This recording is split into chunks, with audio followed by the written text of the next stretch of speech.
안녕하세요. 엄마가 읽어줄게입니다. 오늘 소개할 책은 나는 나로 살기로 했다입니다.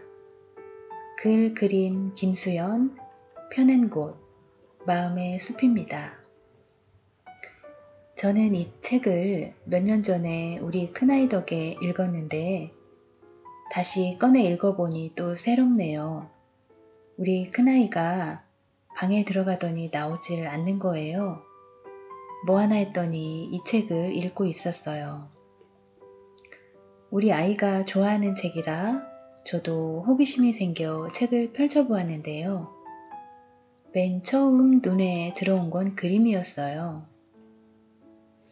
저자가 그림도 같이 그렸는데 그림을 보고 있으면 몽글몽글한 구름이 떠오르면서 기분이 좋아져요. 그래서인지 자꾸만 눈길이 가네요. 책은 술술 잘 익혀요. 그렇지만 내용은 결코 가볍지 않았어요. 저는 한 꼭지 읽을 때마다 잠깐 쉬면서 나에 대해 생각해보고 정리하는 시간을 가졌는데요. 나를 위해 산다는 게 뭘까 고민하게 됩니다. 이 책은 6개의 파트로 나뉘어져 있어요. 파트 1, 나의 삶을 존중하며 살아가기 위한 투두리스트. 파트 2, 나답게 살아가기 위한 투두리스트. 파트 3, 불안에 붙잡히지 않기 위한 투두리스트. 파트 4, 함께 살아가기 위한 투두리스트. 파트 5, 더 나은 세상을 위한 투두리스트. 파트 6, 좋은 삶 그리고 의미 있는 삶을 위한 투두리스트. 그럼 책 속으로 들어가 보겠습니다. 구독, 좋아요, 알림 설정은 사랑입니다. 비참해지려고 애쓰지 않을 것. 인스타그램이라는 신세계에 입성했을 무렵 랜덤으로 사진이 보이는 피드에서 약간의 과정을 보태 허리까지가 가슴인 엄청난 글래머의 사진을 보았다. 그녀의 인스타그램에 들어가 보니 말로만 듣던 럭셔리 SNS였다. 예쁘고 몸매 좋고 명품을 휘감고 늘 해외 여행 중인 여자. 하지만 나에게 문화 충격을 준 것은 나와 다른 그녀의 삶이 아니라 그녀의 수많은 팔로워였다. 도대체 그 많은 사람들은 왜 이 여자의 삶을 들여다볼까 궁금해하며 계속 들여다보니 문득 아침에 맛있게 먹은 삼각김밥이 처량해졌고 득템했다고 좋아한 8,900원짜리 OMG 스팽글 가방이 초라해졌다. 미디어는 너무 쉽게 타인의 삶을 훔쳐볼 수 있게 하고 옛날 같았으면 평생 모르고 살았을 이들의 완벽해 보이는 삶은 우리의 호기심을 자극한다. 그런데 과연 그 호기심은 무료일까? 자신을 비참하게 만드는 법이란 책에서는 타인의 삶을 훔쳐보며 내 삶과 비교하는 것이 자신을 비참하게 만드는 가장 쉬운 방법이라 이야기했다. 우리 역시 약간의 호기심을 충족하기 위해 타인의 삶을 구경하고 그 대가로 비참함을 지불하고 있는지도 모른다. 하지만 그렇게 충족된 호기심으론 어떤 것도 얻을 수 없다. 그 에너지와 호기심은 어디까지나 자신의 삶을 돌보는데 사용해야 한다. 그러니 타인의 삶에 기꺼이 친구는 되어주되 관객은 되지 말자. 몇 장의 사진으로 요약된 그들의 삶보다 우리에겐 우리의 삶이 더 소중하다. 부디 비참해지려 애쓰지 말자.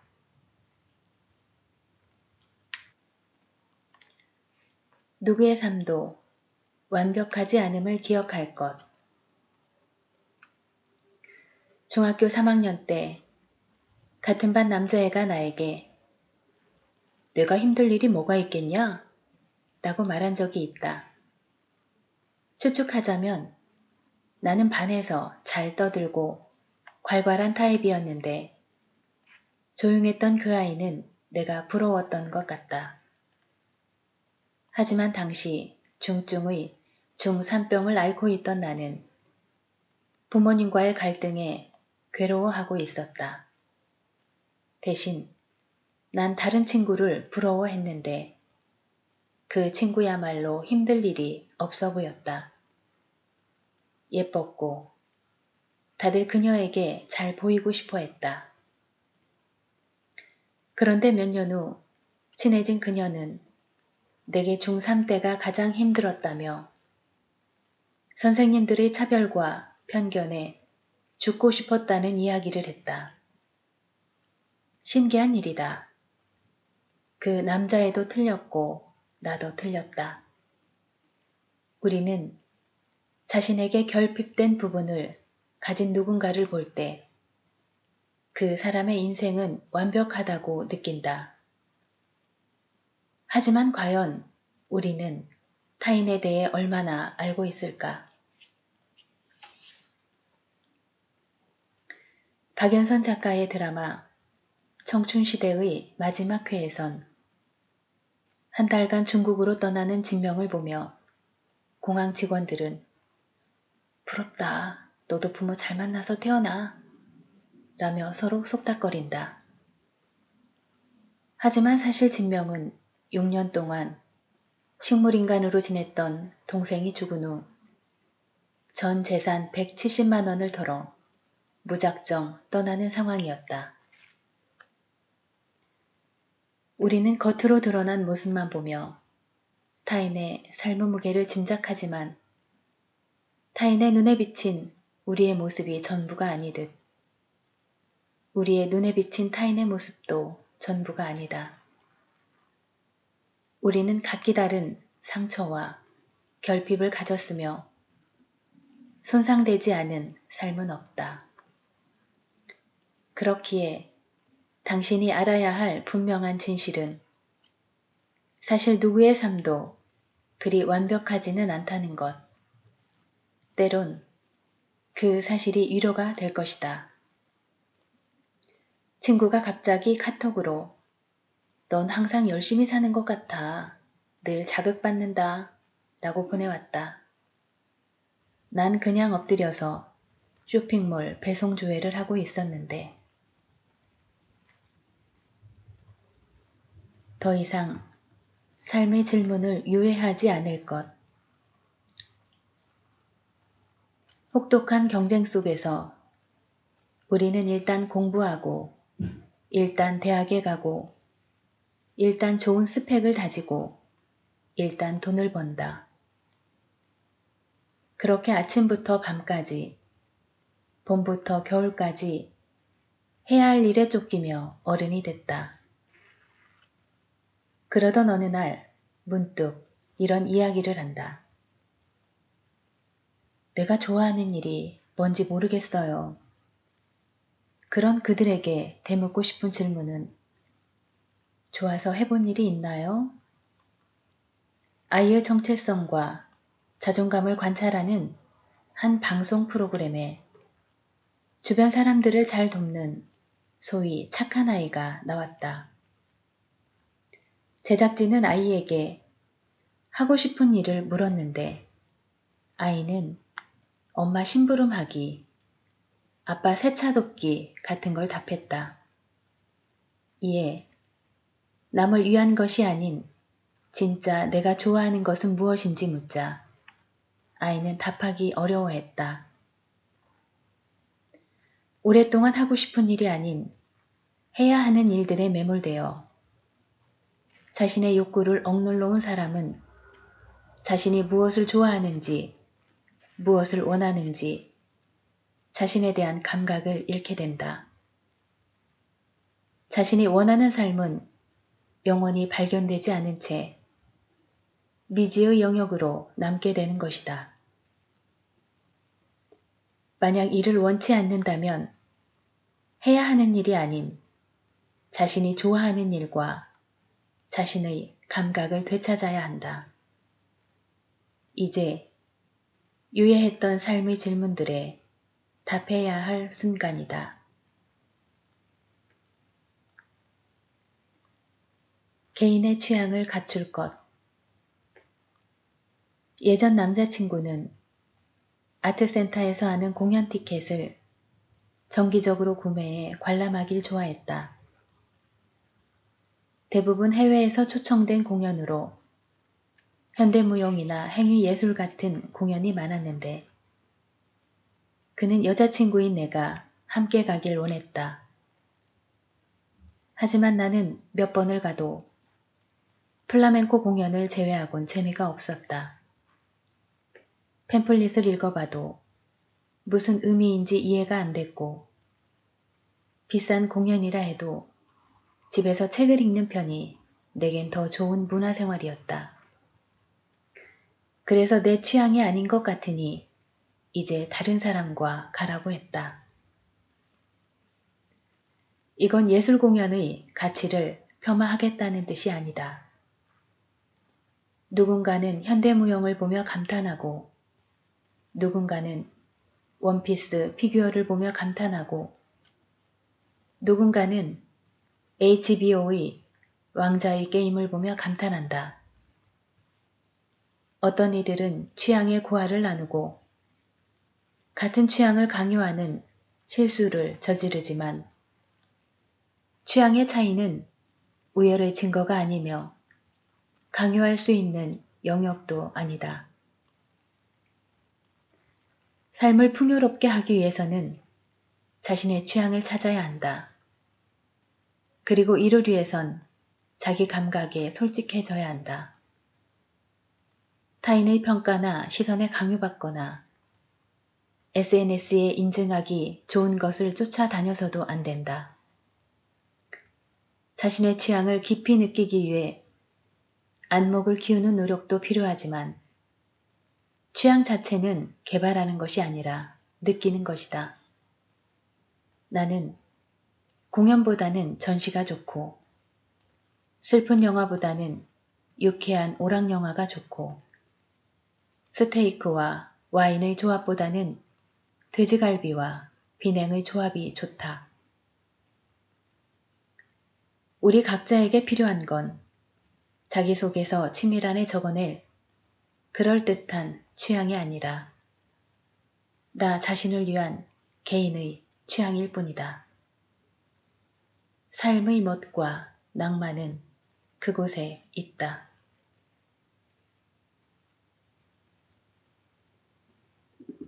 삶이라는 모호함을 견딜 것. 나는 점 보는 것을 좋아했다. 그런데 어디까지 믿어야 할까? 그 호기심을 풀어준 것은 이영돈 PD가 간다라는 프로그램이었다. 대한민국 10대 점술가를 검증하라 편에서 제작진이 전국에 내놓으라 하는 점쟁이들을 찾아가 직접 검증했다. 검증 방법은 연쇄살인마의 사주와 어린 나이에 납치를 당해 살해당한 아이의 사주를 점쟁이에게 묻는 것이었다. 그 중엔 신기할 정도로 용한 점쟁이도 있었지만 대부분은 사실과 전혀 딴판인 이야기를 했고 제작진의 첫 번째 검증 관문을 통과한 점쟁이는 겨우 6명에 불과했다.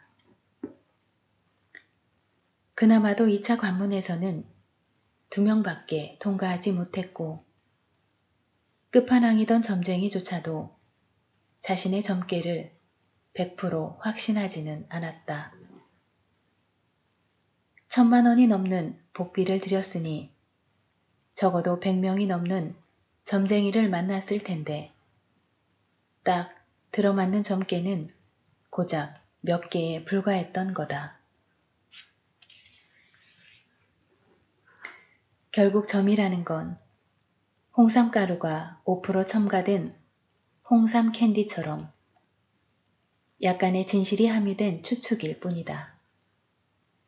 그럼에도 우리는 삶에 확신을 얻고 싶어서 점을 본다. 하지만 노스트라다무스가 관뚜껑을 열고 나온다 해도 미래는 장담할 수 없다. 그건 점쟁이의 내공이 부족해서 혹은 복체가 부족해서가 아니라 삶의 본질이 모호함에 있기 때문이다. 확신이 필요한 당신에겐 미안하지만 10년 동안 타로, 사주, 신점을 가리지 않고 숱한 기여를 하고 내린 결론을 말하건대 삶이란 결국 모호함을 견뎌내는 일이다. 결국 점 보는 이유는 다 잘 될 거라는 그 한마디를 듣기 위해서다. 다 잘 될 거예요. 점쟁이 대신 믿으시게 자신의 힘을. 미래에 대한 엉터리 각본을 쓰지 않을 것. 한동안 별일 아닌 일에도 걱정을 반복한 적이 있다. 미리 걱정을 해두면 막상 문제가 벌어졌을 때 안도감이 들어서 그랬다. 예를 들어 기침이 계속 나와 폐병을 걱정하며 병원에 가면 독감쯤은 다행스럽게 느껴지는 것처럼 안도감을 얻기 위해 과장된 걱정을 했던 거다.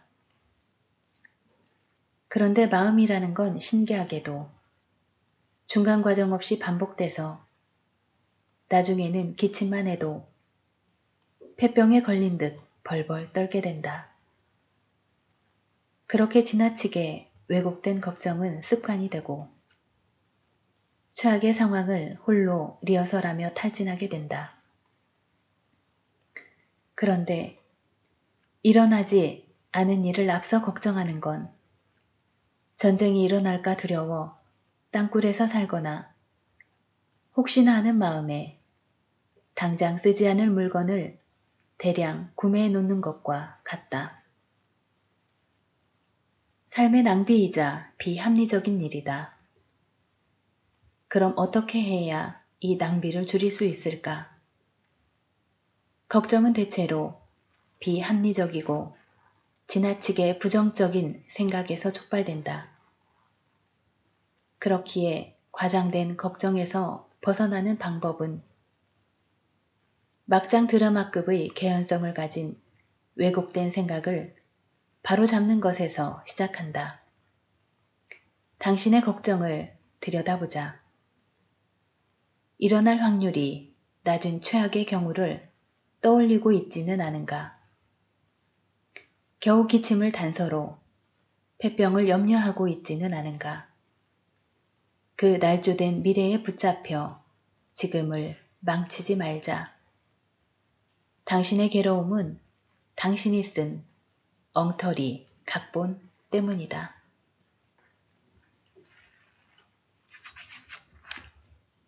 너그러운 개인주의자가 될 것. 미움받을 용기라는 책이 한국과 일본에서 베스트셀러에 올랐다. 단순히 잘 팔리는 정도가 아니라 불황인 출판계에선 신드롬에 가까웠다. 왜 이 책이 한국과 일본에서 베스트셀러가 될 수 있었을까? 두 나라는 행복 연구에서 중요성을 나타내는 국가다. 높은 경제 수준에 비해 행복도가 눈에 띄게 낮기 때문이다. 왜 그럴까? 개인주의는 행복감을 느끼는데 중요한 문화적 특성으로 개인주의가 강할수록 소득과는 별개로 사회 구성원의 행복감은 높아진다. 반대로 경제 수준이 높다 해도 개인주의가 충분히 발달하지 못한 국가는 그에 상응하는 행복감이 따라오지 못한다고 한다. 초집단주의 사회인 한국과 일본이 이러한 경우다. 그렇다면 집단주의의 어떤 면이 개인의 행복을 가로막는 걸까? 집단주의 사회에선 집단의 목표와 화합을 개인의 자유보다 우선시하며 집단의 존속을 위해 개인을 통제하기도 한다. 그것만으로도 꽤 지치는 일인데 더 큰 문제는 통제의 수단에 있다. 사회가 개인을 통제하는 수단으로 개인주의 사회가 주로 개인의 죄책감을 사용한다면 집단주의 사회는 주로 수치심을 사용한다. 죄책감이 스스로에 대한 부끄러움이라면 수치심은 타인을 통해 바라본 자신에 대한 부끄러움이다. 그래서 우리는 서로를 통제하며 끊임없이 타인을 의식하도록 요구받는다. 역지사지라는 가르침 속에 타인의 시선에서 자신의 행동을 점검하고 그 결과 보란듯이 잘 살겠다, 남 부끄럽지 않게 살고 싶다 같은 쓸데없는 말을 하는 거다.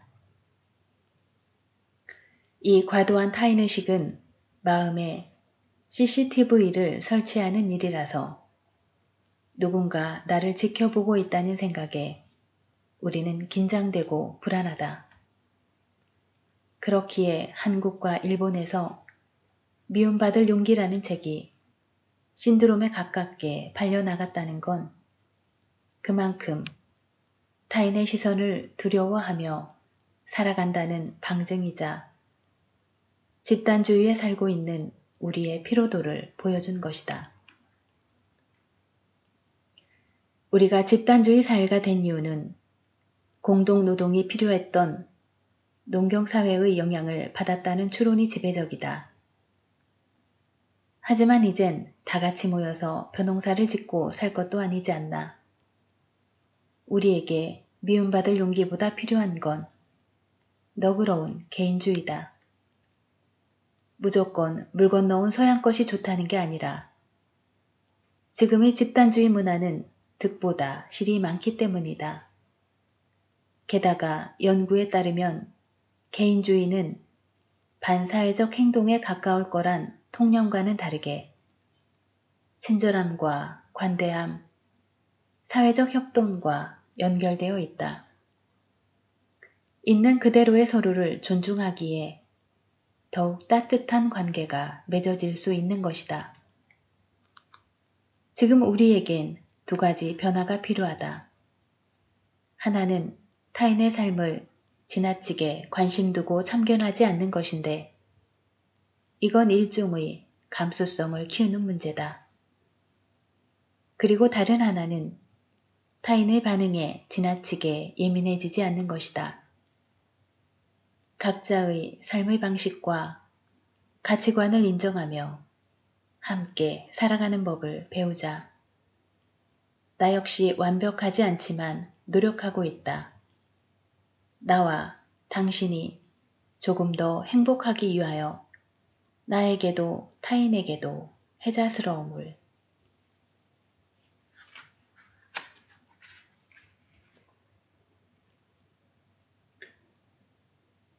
부끄러워할 필요가 없는 일에 부끄러워하지 않을 것.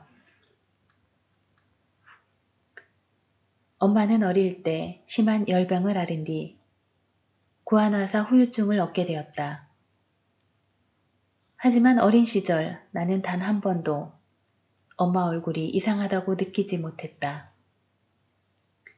그러다 초등학교 3학년 때 엄마와 함께 소풍을 갔는데 같은 반 여자애가 우리 엄마가 이상하다고 말했다. 어린 시절의 나로 말할 것 같으면 유치원에서 수영장에 놀러 가면 나 혼자만 몰래 숨어서 수영복을 갈아입었을 만큼 유난히 부끄러움이 많던 아이였다. 그러나 나는 엄마의 얼굴이 이상하다는 친구의 말을 듣고도 전혀 부끄럽지 않았다. 엄마의 얼굴에 열병 후유증이 남은 것을 어떤 부분에서 왜 부끄러워해야 하는가? 친구 지인이 산후조리원에 갔는데 어떤 사람이 남편 직업은 무엇인지, 집은 아파트인지 주택인지, 자가인지 전세인지까지 물어본 후에 몇 명하고만 연락처를 주고받았다고 한다. 철없는 초등학생도 아닌데 그런 사람들이 있다. 무례하고 자기 기준에 따라 사람을 선별하는 이들. 문제는 이 이야기를 들은 친구가 산후조리원에 가게 되었을 때 왠지 사람들과 거리를 두게 되었다는 것이다. 이것은 악순환. 꼴불견인 건 그들인데 평범한 이들이 주눅들어 사람들을 경계하느라 보이지 않는 곳으로 숨어버린다. 하지만 우리는 무엇에 부끄러워해야 하는가? 정말 부끄러워해야 하는 건 누구인가? 함부로 떠드는 그들이 자신의 편협함을 혹은 무례함을 혹은 속물됨을 부끄러워하지 않았다는 이유로 내가 부끄러울 이유는 없다.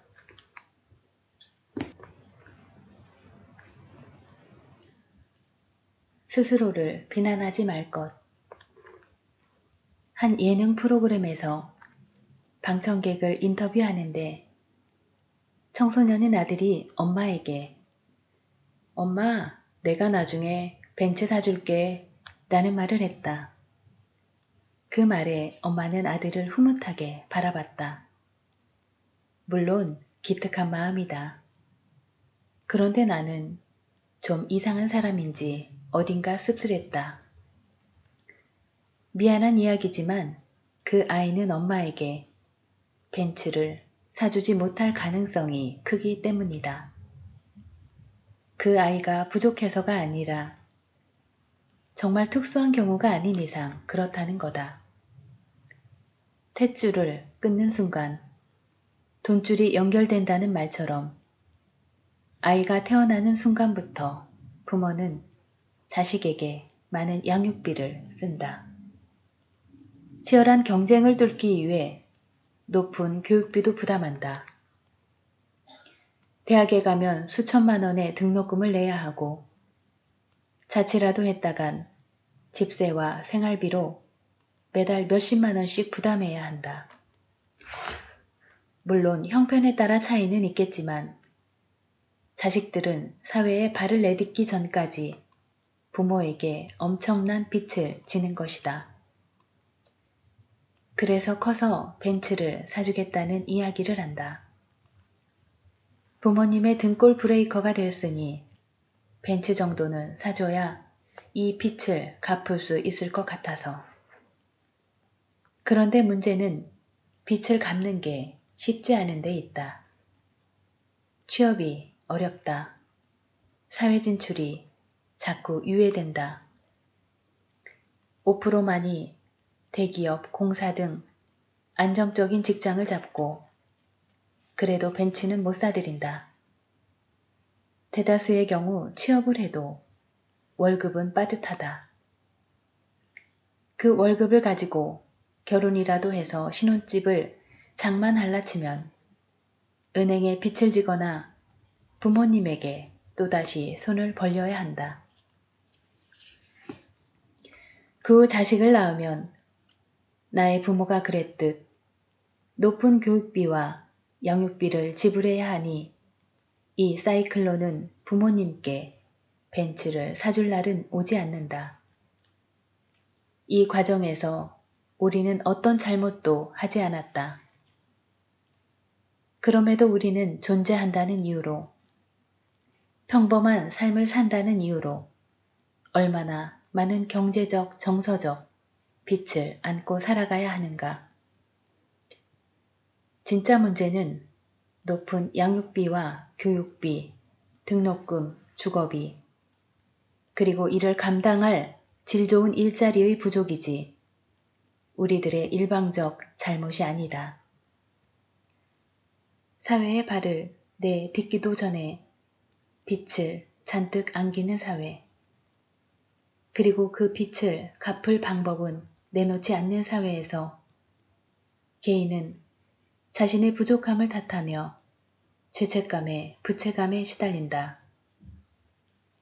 만약 당신도 죄책감과 부채감에 시달려야 했다면 적어도 왜 빚쟁이가 됐는지는 알아야 한다.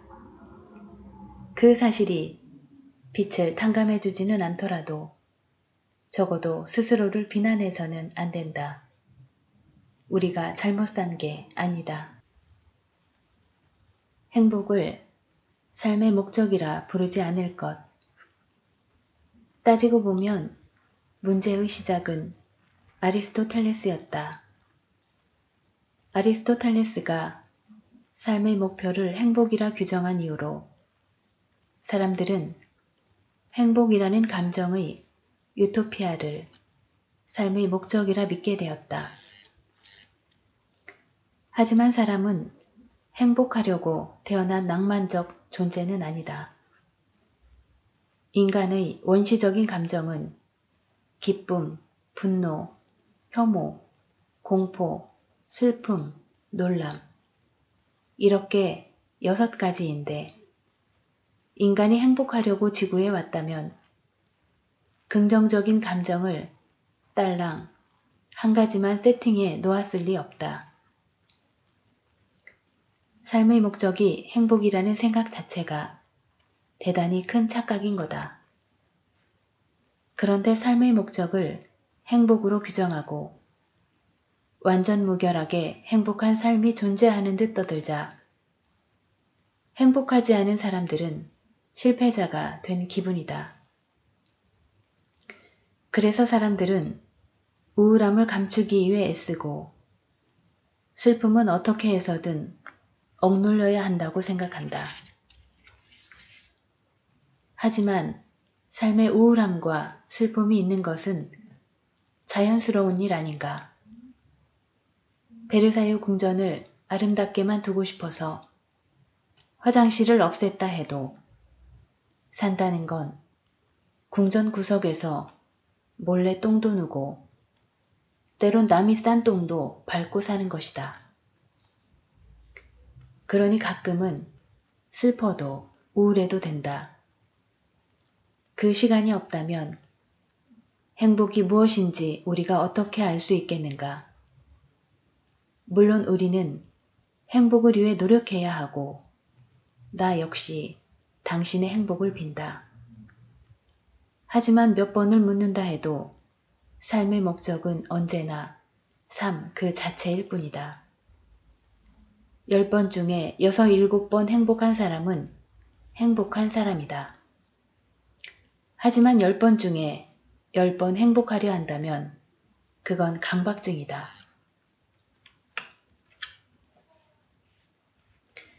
삶의 경우의 수를 늘릴 것.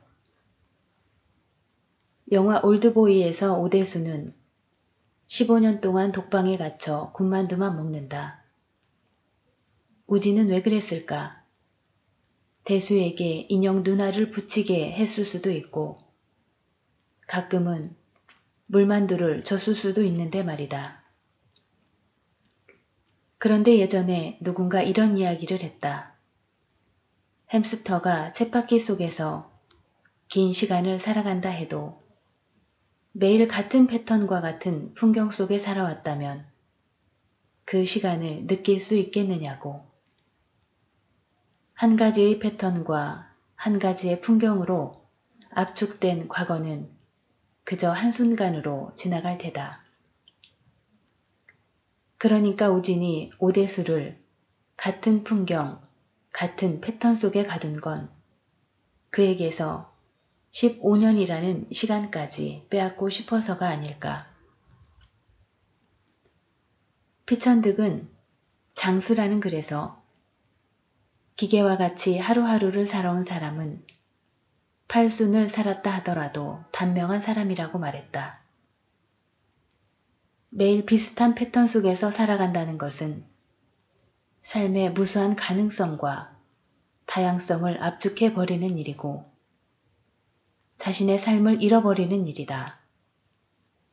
그러니 주말에는 바다를 보러 가고 퇴근길에는 다른 길로 걸어보고 새로운 사람들을 만나고 이제까지 내가 시도하지 않았던 일들을 감행해보자.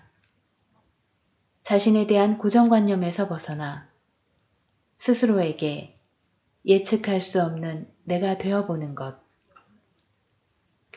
우리가 오래 살 수 있는 방법은 손에 있는 생명선을 팔목까지 연장하는 게 아니라 새로운 풍경을 마주하는 일이다. 오늘은 여기까지입니다. 다음 시간에 만나요.